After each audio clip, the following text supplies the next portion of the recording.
सरकारच्या चुकीच्या धोरणामुळे शेतकऱ्याचं किती नुकसान होतं याच्यावर आपण आता बोलणार.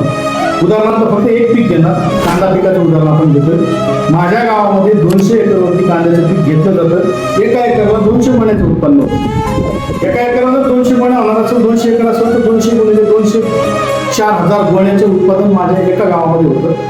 ज्या वेळेला सरकारनं निर्यात बंदी केली नव्हती त्यावेळेला कांद्याचा भाव प्रति किलो हा 45 रुपये किलो होता.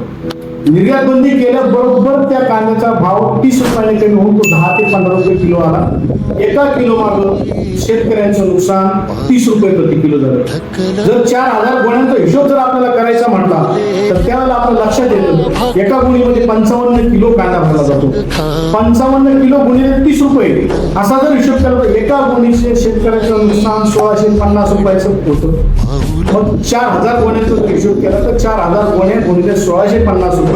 मग आपण जर हा गोण्यांचा हिशोब केला एका गुणीला 1650 रुपये, आमच्या गावामध्ये उत्पादित होणाऱ्या गोण्या 4,000, 1650 रुपये गुणिले 4,000 हा जर हिशोब केला तर 6,60,00,000 रुपयाचं नुकसान फक्त माझ्या एका खंडाळा गावामध्ये झालेलं आहे. मग सरकारने उपाययोजना करताना कुणाचा हित पाहिला, कोणाचं हित पाहिलं.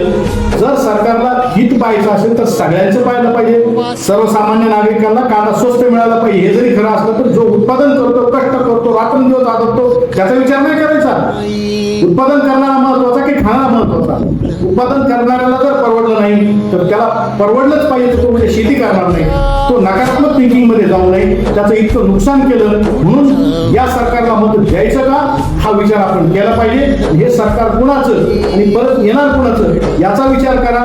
म्हणून भारतीय जनता पार्टीच्या सरकारला मत द्यायचं का हा आपण मनापासून विचार करा हीच विनंती करतो. जय हिंद, जय महाराष्ट्र.